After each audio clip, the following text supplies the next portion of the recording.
Yes, wapenzi watazamaji ambao mnafuatilia vipindi vyetu katika YouTube channel yetu ya Bongo Media, hakikisha unabonyeza neno subscribe hapo chini pamoja na kubonyeza alama kengele ili uwe ni mtu wa kwanza kupata kila video ambayo tutakayopost.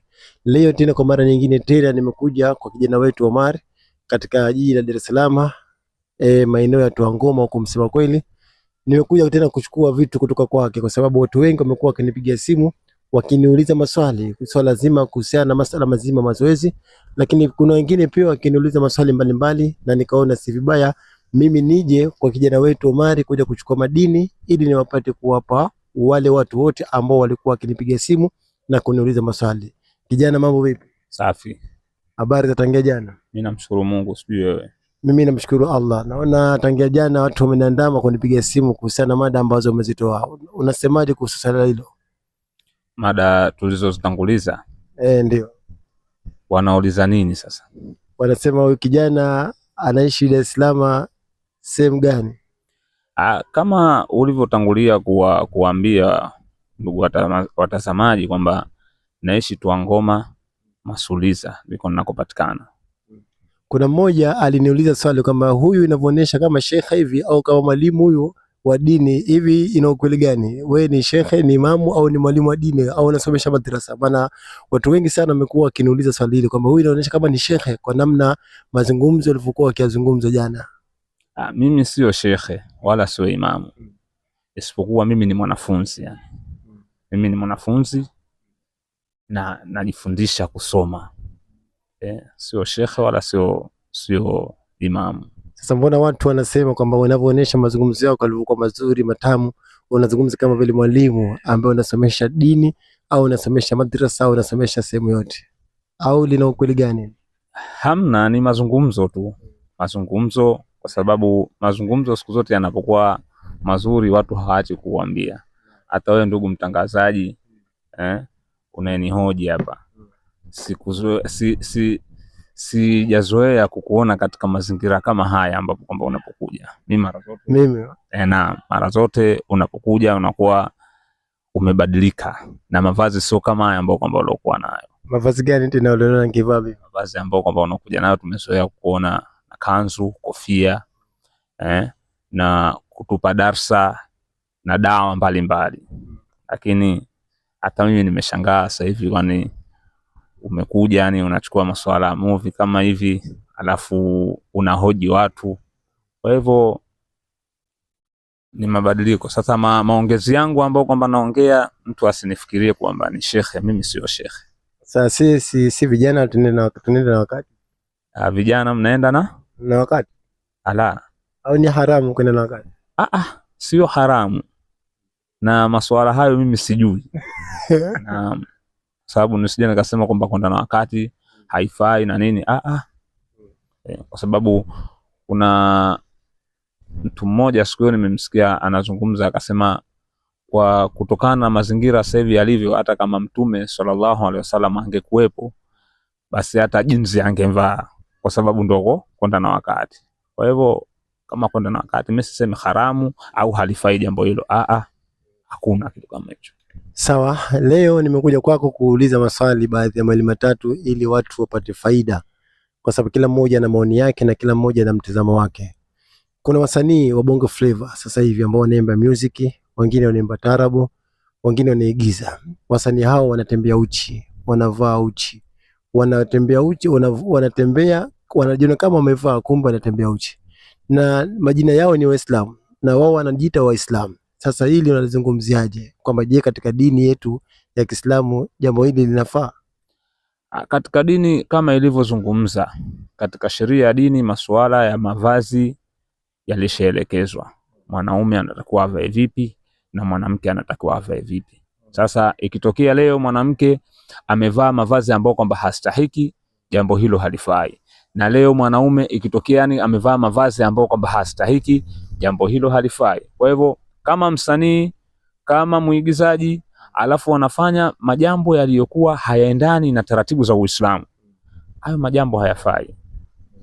Kwa wasanii ambao wanajiita majina ya Kiislamu lakini bado wanavaa herini, wanavaa mikufu, wanavaa vitu vya haramu, unawashauri nini hao? ushauri wangu ni kwamba waache masuala hayo, kwa sababu Uislamu hautaki. Ikiwa we mwanaume unavaa masuala ya cheni, herini, mikufu, mwanamke avae nini sasa, wakati hayo ni mapambo ya wanawake?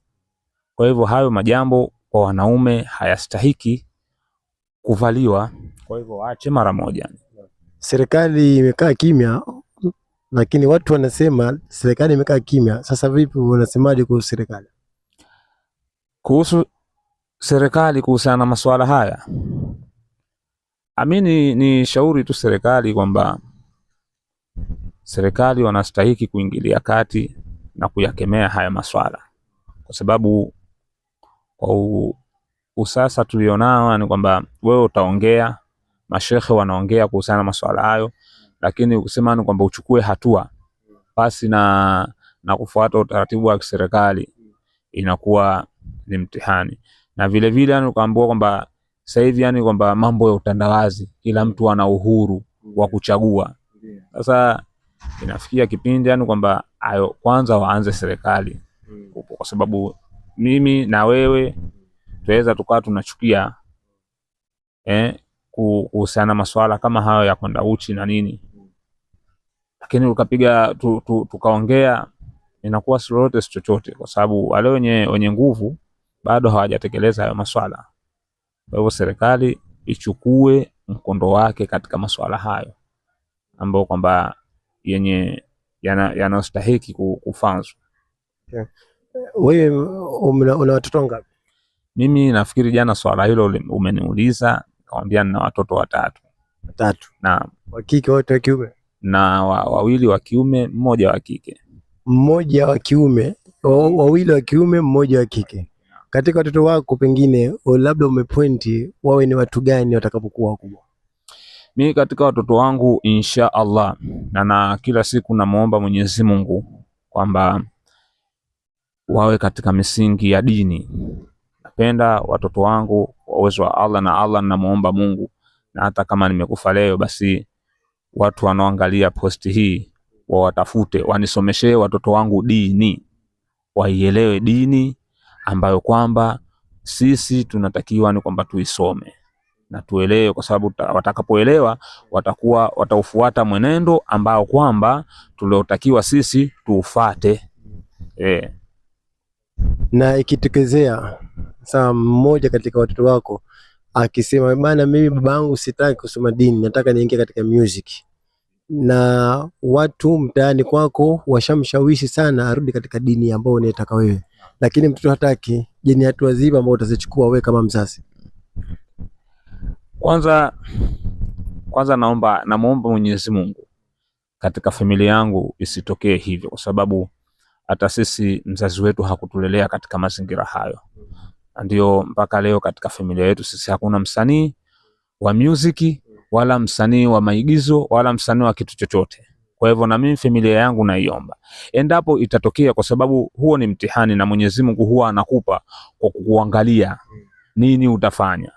Lakini binafsi ya kwangu mimi, kama hakutaka kama uhai bado upo, hakutaka kufuata msimamo ambao kwamba mzazi wake anaotaka, basi mimi kama mimi nitamwambia atafute sehemu yake na wazazi wake, kwa sababu hakunifuata mimi mzazi wake. Okay, kwa kumalizia kipindi chetu hichi, unawaambia nini wazazi ambao wanawaachia watoto wao waingie katika masala mazima ya kidunia, masala mazima ya music? Unamkuta mtoto anaacha shule, sawa, anaacha madrasa, anawaangalia wasanii kwamba wana maisha mazuri, na yeye anakuwa na tamaa ya kuiga yale maisha ambayo wanao wasanii, hali ya kuwa wasanii maisha yale ni maisha ya kuigiza, si maisha yao halisi. Sasa wazazi ambao wanawaacha watoto wao waingie katika muziki kwa kutarajia kwamba watakuwa na maisha mazuri, kumbe sivyo ilivyo, unawaambia nini wazazi hawa kwa watoto wao? Mimi ninachowaomba tu kwamba wazazi kwamba tusiwe na tamaa hiyo, kwa sababu hiyo sio malengo. Anayepanga ni Allah. Allah anapokupangia wewe kupata majambo fulani utapata. Kama hajapanga hata uingie sehemu gani huwezi kuwa. Kwa sababu hata mimi tu nikwambia ni kwamba mimi binafsi yangu kabla ya nini nilikuwa napenda sana niwe askari, mwanajeshi.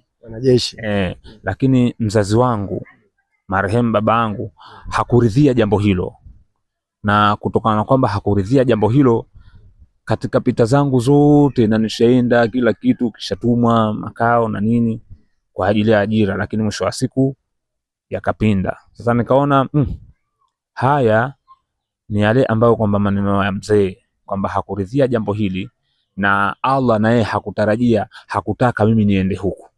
Kwa hivyo mpaka leo nipo na namshukuru Allah, na riziki zangu nazipata kwa pale aliponipangia. Kwa hivyo kutokuwa wazazi, kutokuwakatisha watoto labda masomo kwa ajili kwamba waende wakaingie katika masuala maigizo, music na mambo mengine, hilo si jambo zuri, bali wakae tu katika mstari, kwa sababu watakapokaa kwenye mstari Allah ndo anayetoa riziki. Kwa hivyo tusiwakatishe watoto kwa ajili kwamba kwa ajili ya majambo fulani, bali tukae kwenye mstari wa njia sahihi, na Allah yeye ndo atatufungulia riziki. Basi mimi nikushukuru sana, na wapenzi watazamaji, mmesikia maneno hayo kutoka kwa kijana wetu ambaye anapenda sana dini, lakini pia anapenda sana mazoezi, lakini pia anapenda kuona vijana wenzake wanafanikiwa katika maisha haya duniani, lakini pia katika maisha ya akhera. Kwa wewe mzazi, kama mzazi, unanasihiwa kwamba usimwachishe mwanao masomo kwa sababu tu aingie katika masuala mazima ya muziki kwa kutarajia kuwa na maisha mazuri. Wasanii wengi wanakuwa wanaishi kwa fake life. Sasa mzazi, kama mzazi, utakapomwaminisha mtoto wako kwamba akiwa msanii ataishi maisha mazuri, basi tambua kwamba unampoteza mwanao. Mimi nikushukuru sana, na Mwenyezi Mungu akubariki kwa kuacha muda wako. Amin.